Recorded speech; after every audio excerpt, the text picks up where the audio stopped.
नमस्कार दोस्तों, स्वागत है आपका यूनिक स्टडी सेंटर के ऑनलाइन क्लासेज में। हमने अभी परिमेय संख्या पढ़ रहे हैं। हम लोग पढ़ रहे हैं संख्या पद्धति। संख्या पद्धति में हमने अभी तक परिमेय संख्या के बारे में पढ़ा। 1.1 हमने अभ्यास 1.1 आपका प्रश्नावली 1.1 समाप्त कर दिया है। अगर अभी तक आपने वीडियो नहीं देखा तो आप पीछे जाइए, नीचे आप डिस्क्रिप्शन बॉक्स में जाइए, वहां से आपको वीडियो मिल जाएगा। आज हम आपका शुरू करते हैं अगली प्रश्नावली 1.2। 1.2 में हम जानेंगे अपरिमेय संख्या के बारे में। अच्छा, अपरिमेय संख्या किसे कहते हैं? परिमेय संख्या उसे कहते हैं जिसको हम P/Q के रूप में लिख सकते हैं। अपरिमेय संख्या किसे कहते हैं? अपरिमेय संख्या। तो पहले इसको जान लीजिए, अपरिमेय संख्या कहते किसे? इसको इरेशनल नंबर बोलते हैं। परिमेय संख्या को रेशनल नंबर, इसको इरेशनल नंबर बोलते हैं। तो ध्यान दीजिएगा, अपरिमेय संख्या क्या होगी? परिमेय संख्या को हम P/Q के रूप में लिख सकते थे। अपरिमेय संख्या को हम P/Q के रूप में नहीं लिख सकते। क्या कर सकते हैं? नहीं लिख सकते हैं। ठीक है, जहां P और Q क्या होगा? पूर्णांक होगा। जहां Q इक्वल टू नॉट 0 होगा, Q is not equal to 0 होगा। ठीक है ना। अपरिमेय संख्या जस्ट परिमेय संख्या का उल्टा होता है, बस ये जान लीजिए। जिसको हम P/Q के रूप में नहीं लिख सकते हैं। अगर एग्जाम्पल देखा जाए, वहां देखिए दिख रहा है अपरिमेय संख्या किसे कहते हैं। अपरिमेय संख्या उसी चीज को कहते हैं। चलिए, अगर देखा जाए एग्जाम्पल, तो ये होता है हमारा √2, √3, √5, ये हो जाएगा। देखिए √5 इस तरीके से। हाँ, एक चीज और होता है जिसमें कंफ्यूजन होता है, पाई। याद रहे, पाई जो है वो अपरिमेय संख्या है। पाई क्या है? अपरिमेय संख्या। लेकिन अगर पाई का मान दिया है, जैसे पाई का मान अगर दे दिया है 22/7, तो ये क्या हो जाएगा? ये हमारा परिमेय संख्या हो जाएगा। ये हो जाएगा परिमेय संख्या। अच्छा, क्यों ये परिमेय संख्या हो जाएगा? क्योंकि ये P/Q के रूप में लिखा गया। लेकिन ये क्या होगा? अपरिमेय संख्या होगा। क्या होगा? अपरिमेय संख्या होगा। ठीक है दोस्तों, ये चीज ध्यान रखिए। और हो सकता है आपका 0.01, 0001, 0001, 000001, ऐसे ऐसे हो सकता है। ये भी क्या रहेगा? अपरिमेय संख्या ही रहेगा। ठीक है ना दोस्तों। और भी लिख सकते हैं हम इसमें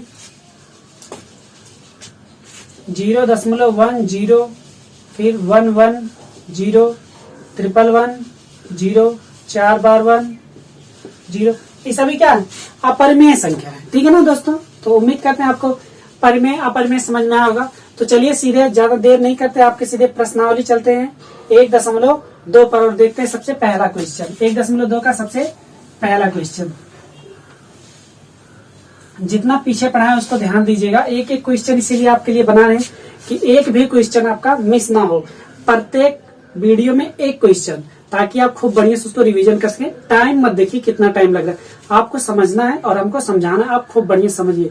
जैसा लगता है वीडियो आप कमेंट करके जरूर बताइए। चलिए, सबसे पहला क्वेश्चन दिया गया है। क्वेश्चन यहाँ साइड में आपको आ रहा होगा। देखिए थोड़ा बड़ा क्वेश्चन, क्योंकि इसमें कारण देना है। क्या है? प्रश्न 1, नीचे दिए गए कथन सत्य है या असत्य है? कारण के साथ अपने उत्तर दीजिए।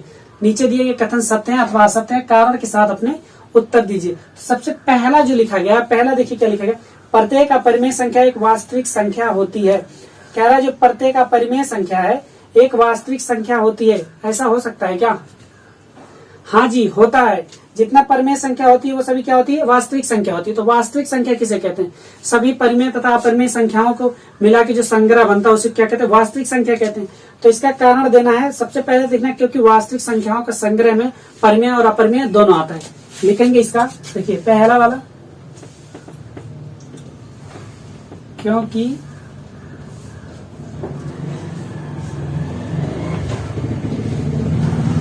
परिमेय संख्या तथा अपरिमेय संख्या वास्तविक। देखिए, प्रत्येक परिमेय तथा अपरिमेय संख्या क्या होता है? वास्तविक संख्याओं के संग्रह में आता है। वास्तविक संख्याओं के संग्रह में होता है। ठीक है, लिखेंगे कथन सत्य है। कथन सत्य है। आई थिंक ये समझ में आ गया होगा। जितनी देखो, क्योंकि प्रत्येक परिमेय संख्या तथा अपरिमेय संख्या वास्तविक संख्याओं के संग्रह में आता है। जो परिमेय होती है वो भी, जो अपरिमेय होती है वो भी, वो सभी किस में आती है? आपके वास्तविक संख्या में आती है, रियल नंबर में आती है। All rational number and also irrational number is including in वास्तविक संख्या में, including in real number. Okay, तो वो रियल नंबर में क्या होती है? सम्मिलित होती है। इसीलिए पहला वाला ऑप्शन आपका क्या हो गया? वो हो गया सत्य है। ठीक है, कथन सत्य है। अब देखिए दूसरा वाला कथन जो कह रहा है, वो कह रहा है संख्या रेखा का प्रत्येक बिंदु रूट यम के रूप का होता है, जहां यम एक प्राकृतिक संख्या है। चलिए इसको देखते हैं। पहले का पहला, अब पहले का ही दूसरा।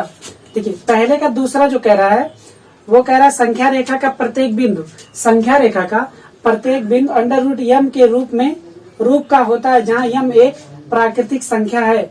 तो क्या ऐसा होता है क्या?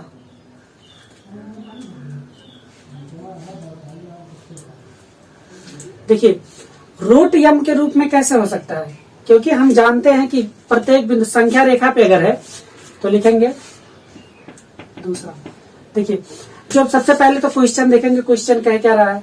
क्वेश्चन कह रहा है आपका संख्या रेखा का प्रत्येक बिंदु रूट यम के रूप का होता है, जहां यम एक प्राकृतिक संख्या। प्रत्येक बिंदु रूट यम के रूप में होता है? नहीं होता है। जब संख्या रेखा होगा लिखेंगे संख्या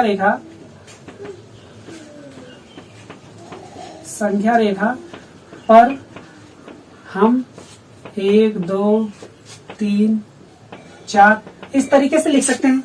प्रत्येक बिंदु रूट यम के रूप में नहीं हो सकता। अगर यह प्राकृतिक संख्या प्रत्येक बिंदु रूट यम के रूप में होगा, आप खुद बताइए।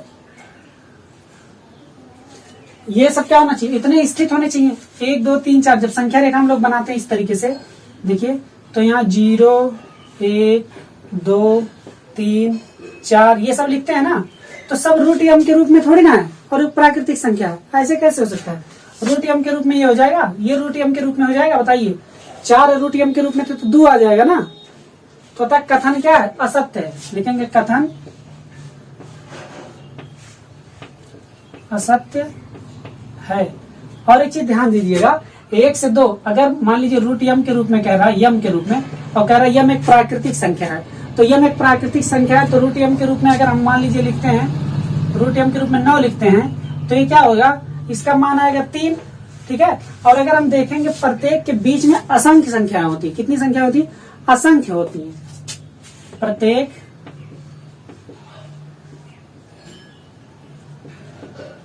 संख्या के बीच असंख्य संख्या होती है। ठीक है ना? तो ये कथन क्या है? ये कथन आपका असत्य है, ऐसा नहीं हो सकता है। ठीक है ना?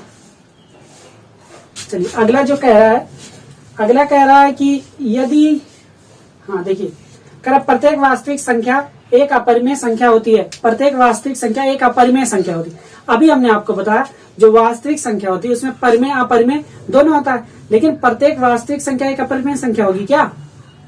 एक चीज ध्यान दीजिए पहले, तो सबसे पहले लिखिए, देखिए परिमेय संख्या किसे कहते हैं तो पता है। हमने जितनी संख्या बताई, प्राकृतिक संख्या बताई, पूर्ण संख्या बताई, फिर क्या बताई? प्राकृतिक संख्या, पूर्ण संख्या, पूर्णांक बताया। पूर्णांक में प्लस और माइनस दोनों का आता है, 0 भी आता है। प्राकृतिक संख्या में 1 से लेके जितना हम लोग पढ़ ले अनंत तक का वो प्राकृतिक संख्या है। उसके बाद क्या हो गया? पूर्ण संख्या, 0 से लेकर के जितना हम लोग पढ़ ले अनंत तक का वो सब पूर्ण संख्या हो गया। उसके बाद आया हमारा इंटीजर्स, पूर्णांक आया, तो 0 और माइनस की तरफ प्लस भी, ये सब क्या? पूर्णांक। उसके बाद हमने क्या पढ़ा? रेशनल नंबर, मतलब प्रमेय संख्या। प्रमेय संख्या P/Q के रूप में लिख सकते हैं, तो प्रमेय संख्या P/Q के रूप में लिख सकते हैं। ठीक है ना? और फिर आया अपरिमेय संख्या। अपरिमेय संख्या को P/Q के रूप में नहीं लिख सकते। जब अपरिमेय संख्या को P/Q के रूप में हम नहीं लिख सकते, तो ये जो कह रहा है वास्तविक संख्या, तो वास्तविक संख्या कहते हैं किसे? वास्तविक संख्या कहते हैं जिसमें परिमेय अपरिमेय दोनों सम्मिलित हो। क्या सम्मिलित हो? परिमेय और अपरिमेय दोनों सम्मिलित हो, ये सभी क्या हो जाएंगी? वास्तविक संख्या हो जाएंगी। तो क्वेश्चन हमारा कह रहा है प्रत्येक वास्तविक संख्या एक अपरिमेय संख्या होती है, तो लिखेंगे नहीं। तीसरा कथन सत्य नहीं है, क्योंकि, देखिए क्योंकि में आप क्या लिखेंगे? देखिए क्योंकि में लिखना यही है, ये कह रहा है प्रत्येक वास्तविक संख्या अपरिमेय संख्या होती है। लिखेंगे वास्तविक संख्याओं के समूह में, लिखेंगे वास्तविक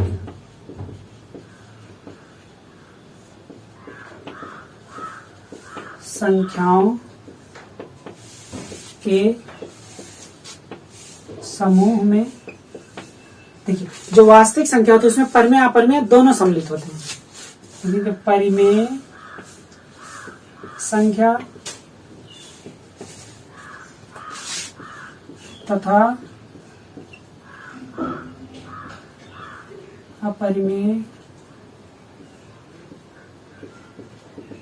संख्या दोनों शामिल दोनों होते हैं। ठीक है ना, वास्तविक संख्याओं के समूह में परिमेय संख्या तथा अपरिमेय संख्या दोनों होते हैं। ठीक है, जैसे जब हम लोग पूर्णांक पढ़ते हैं, पूर्णांक में माइनस का ऋण पूर्णांक और धन पूर्णांक दोनों होते हैं, वैसे जब हम वास्तविक संख्या पढ़ेंगे, रियल नंबर पढ़ेंगे, तो उसमें रेशनल नंबर और इनरेशनल नंबर दोनों होते हैं। तो जो हमारा ऑप्शन कह रहा है तीसरा वाला, वो कह रहा है प्रत्येक वास्तविक संख्या एक अपरिमेय संख्या होती है। तो प्रत्येक अपरिमेय नहीं हो सकता, हाँ अपरिमेय होगा लेकिन प्रत्येक नहीं होगा। प्रत्येक में तो आपका परिमेय संख्या भी तो आता है इसमें। ठीक है, तो ये आपका क्वेश्चन नंबर 1 समाप्त हुआ।